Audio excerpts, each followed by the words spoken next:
ஒரே ஸ்டைலில் நூடுல்ஸ் செஞ்சு சாப்பிட்டு போர் அடிச்சிருச்சுன்னா ஒன் டைம் இது மாதிரி ட்ரை பண்ணி பார்த்துட்டு எப்படி இருக்குதுன்னு கமெண்ட் பண்ணுங்கள். Hi friends, welcome and welcome back to my channel. நீங்கள் இதான் நம்ம சேனலுக்கு ஃபஸ்ட் டைமாக இருந்தீங்கன்னா மறக்காமல் சப்ஸ்கிரைப் பண்ணி பக்கத்தில் இருக்கிற பெல் பட்டனை கிளிக் பண்ணி ஆளுங்கிற ஆப்ஷனை செலக்ட் பண்ணி வச்சுக்கோங்க. நான் போடுற வீடியோஸ் எல்லாமே உங்களுக்கு நோட்டிஃபிகேஷனோடு வரும். இப்போ வீடியோக்குள்ளே போகலாம். இந்த நூடுல்ஸ் செய்யறதுக்கு நம்ம சாதா இப்பி நூடுல்ஸ் வாங்காமல் இது மாதிரி இருக்கிற நூடுல்ஸ் எடுத்துக்கலாம். ஒரு பாத்திரத்தில் தேவையான அளவு தண்ணி ஊற்றிட்டு உப்பு மஞ்சள் தூள் சேர்த்திக்கலாம். தேவைப்பட்டதுன்னா ஒரு ட்ராப் ஆயிலும் சேர்த்திக்கலாம். இது கூடவே தண்ணி நல்லா கொதிக்கிற டைமில் எடுத்து வச்சிருக்கிற நூடுல்ஸையும் சேர்த்திட்டு கொஞ்ச நேரத்துக்கு நல்லா பாயில் பண்ண விட்டுடலாம். இப்போ அடிக்கடி மட்டும் இது கிளறி விட்டுட்டு நம்ம எடுத்து இது நல்லா வெந்துருச்சா இல்லையாங்கிற அளவு பார்த்துக்கலாம்.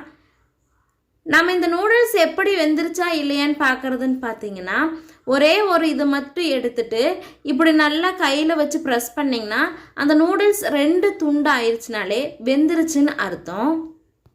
இதை உடனேயே நம்ம இறக்கி வச்சிடணும். இதை அப்படியே விட்டுட்டோன்னா நூடுல்ஸ் ஓவராக குக் ஆகி ரொம்ப குழ குழன்னு ஆயிரும். இப்போ கூல் வாட்டரில் உடனே காமிச்சோம்னா அந்த சூடு எல்லாமே அப்படியே கம்மியாயிரும். தண்ணி ஜில்லுன்னு ஆகும்போது இந்த நூடுல்ஸ் எல்லாமே நல்லா தனித்தனியாக இருக்கும். இப்போ தண்ணிவெல்லாம் வடிகட்டி ட்ரை ஆகிறதுக்கு அப்படியே எடுத்து வச்சிடலாம். நெக்ஸ்ட் ஒரு கடாயில் கொஞ்சமாக ஆயில் சேர்த்திட்டு கேரட்டு, அதுக்கப்புறம் உங்கள்கிட்ட இருக்கிற எந்த வெஜிடபிள்ஸ் வேணாலும் போட்டுக்கலாம். இது கூட கேரட், கேப்சிகம், வெங்காயம் இது மாதிரி நமக்கு தேவையான வெஜிடபிள்ஸ் போட்டுட்டு நல்லா குக் பண்ணிக்கலாம். இது ஓவர் குக் ஆகணும்னு இல்லை, கொஞ்சம் க்ரன்ச்சியாக இருக்கிற மாதிரி இருந்ததுன்னா சாப்பிடும்போது நல்லாயிருக்கும். என்கிட்ட கேரட் மட்டும் இருந்ததுனால கேரட் மட்டும்தான் சேர்த்திருக்கிறேன். இப்போ முட்டை உடச்சி ஊற்றிக்கலாம். இதில் மெயின் இந்த எக்கு தான். எக்கு போட்டோம்னாலே டேஸ்ட்டு சூப்பராக இருக்கும். எக்கு நம்ம உடச்சி ஊற்றிட்டு இது கூடவே கொஞ்சமாக உப்பு, அந்த ஒரு ஸ்மெல்லு போகிறதுக்கு, முட்டையோட ஸ்மெல் போகிறதுக்கு வேண்டி கொஞ்சமாக மஞ்சள் தூளும் இந்த டைமில் சேர்த்திக்கலாம். இப்போ சேர்த்துற உப்பு நம்ம இந்த முட்டைக்கு மட்டும்தான் சேர்த்துறோம். ஏன்னா நூடுல்ஸ்க்கு ஆல்ரெடி நம்ம உப்பு போட்டிருக்கிறதுனால பார்த்துட்டு சேர்த்தனா போதும்.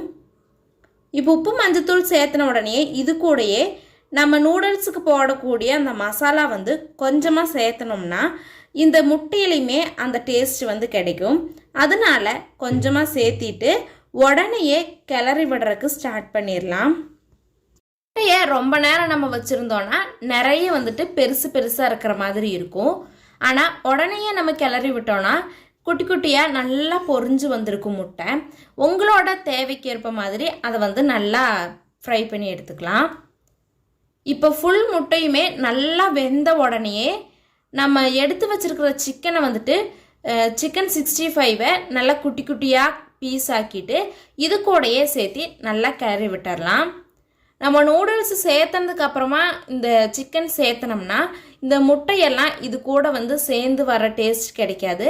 அதனால இந்த ஸ்டேஜ்லேயே சிக்கனையும் சேர்த்திட்டு கடைசியாக நம்ம எடுத்து வச்சிருக்கிற நூடுல்ஸ் பார்த்திங்கன்னா நல்லா தனித்தனியாக இருக்குது.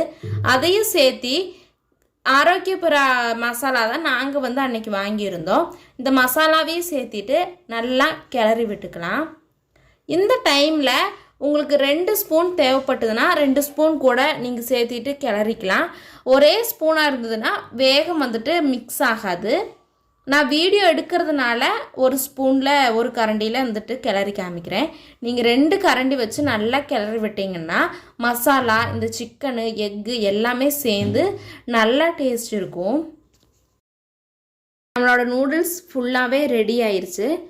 நீங்களும் ஒன் டைமாவது இது மாதிரி செஞ்சு பார்த்துட்டு எப்படி இருந்ததுங்கிறத மறக்காமல் கமெண்ட் பண்ணுங்கள். இந்த வீடியோ பிடிச்சிருந்ததுன்னு நினச்சிங்கன்னா லைக் பண்ணிவிட்டு உங்களோட ஃப்ரெண்ட்ஸில் யார் நூடுல்ஸ் அதிகமாக விரும்பி சாப்பிடுவாங்களோ அவங்களுக்கும் இந்த வீடியோவை சென்ட் பண்ணி வைங்க. தேங்க்ஸ் ஃபார் வாட்சிங். Bye bye.